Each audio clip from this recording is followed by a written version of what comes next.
ہائے دوستو، جیسے کہ آپ کو پتہ ہے کہ آج کے دور میں حرام کمائی کا ایک بہت بڑا ذریعہ رشوت بھی ہے، اور یہ بیماری اس قدر عام ہے کہ کہیں بھی چلے جائیں، کسی بھی محکمہ میں آپ کا کوئی بھی کام ہو،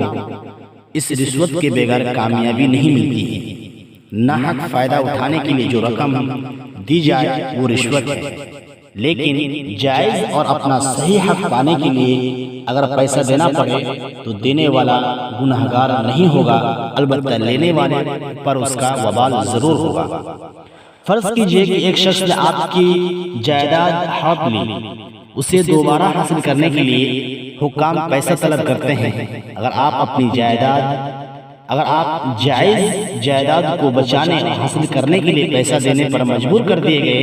تو یہ رشوت نہیں ہے، لیکن ایک دوسرے شخص کی جائیداد یا زمین ہے اور آپ اسے حرب کرنا چاہتے ہیں اور اس کے لیے آپ حکام کو پیسہ دے رہے ہیں تاکہ وہ آپ کے حق میں فیصلہ کر دے تو یہ رشوت ہے۔ اور ایسے لوگوں کے بارے میں احادیث رسول صلی اللہ علیہ وسلم میں بڑی سخت وعید آئی ہے۔ ابو داؤد میں عبداللہ بن عمر رضی اللہ عنہ سے روایت ہے کہ رسول اکرم صلی اللہ علیہ وسلم نے فرمایا، لعن اللہ الراسی والمرتشی، اللہ کی لعنت ہے رشوت دینے والے، رشوت لینے والے اور رشوت دینے والے پر۔ محترم سامعین، اللہ تعالیٰ نے قرآن مجید کی سورہ بقرہ میں فرمایا، وَلَا تَأْكُلُوا أَمْوَالَكُمْ بَيْنَكُمْ بِالْبَاطِلِ وَتُدْلُوا بِهَا إِلَى الْحُكَّامِ لِتَأْكُلُوا فَرِيقًا مِنْ أَمْوَالِ النَّاسِ بِالْإِثْمِ وَأَنْتُمْ تَعْلَمُونَ۔ اور تم لوگ نہ تو آپس میں ایک دوسرے کا مال ناروا طریقے سے کھاؤ اور نہ حاکموں کے آگے ان کو اس غرض سے پیش کرو کہ تمہیں دوسرے کے مال کا کوئی حصہ قصداً ظالمانہ طریقے سے کھانے کا موقع مل جائے۔ اس آیت میں جہاں یہ حکم دیا گیا ہے کہ حاکموں کو رشوت دے کر ناجائز فائدے اٹھانے کی کوشش نہ کرو، وہی اس سے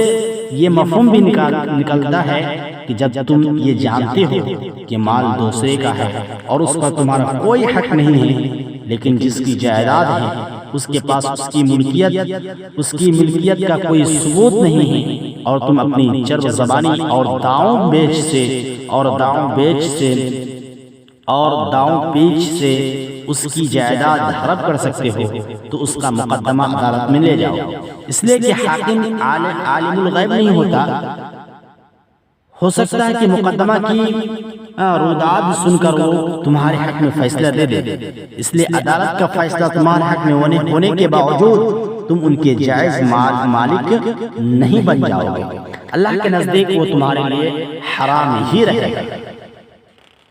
حدیث میں آتا ہے کہ ایک بار نبی اکرم صلی اللہ علیہ وسلم نے فرمایا کہ میں بہرحال ایک انسان ہی ہوں، ہو سکتا ہے کہ تم ایک مقدمہ میرے پاس لاؤ اور تم میں سے ایک فریق دوسری کی بنسبت زیادہ چرب زبان ہو اور اس کی دلیلیں سن کر میں اس کے حق میں فیصلہ دے دوں، مگر یہ سمجھ لو کہ اگر اسی طرح اپنے کسی بھائی کے حق میں سے کوئی چیز تم نے میرے فیصلے کے ذریعے حاصل کی تو دراصل تم جہنم کا ایک ٹکڑا حاصل کرو گے۔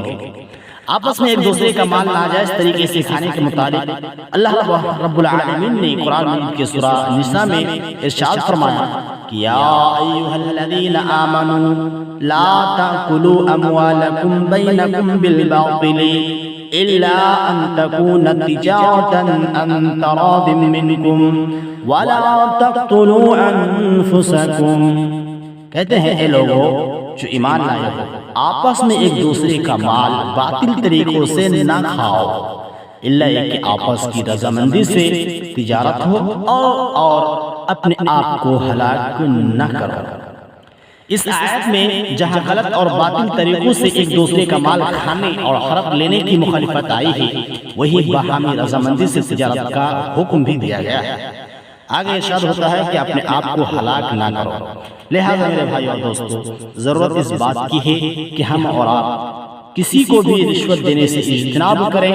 اور نہ ہی کوئی کسی سے رشوت لیں۔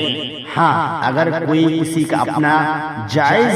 اور اپنا حق اگر کوئی مارنا چاہتا ہے، مار لیتا ہے زبردستی، اور ایسی صورت میں اگر اس کو کچھ روپے دیے بغیر کچھ چارہ نہیں ہوتا، تو ایسی صورت میں اگر وہ روپیہ دیتا ہے تو وہ گنہگار تو نہیں ہوگا، لیکن روپیہ لینے والا گنہگار ضرور ہوگا۔ اس لیے ہمیں چاہیے کہ ہم اس سے اجتناب کریں۔ اقول قولی ھذا استغفر اللہ لی ولکم ولسائر المسلمین انہ هو الغفور الرحیم۔ السلام علیکم ورحمۃ اللہ وبرکاتہ۔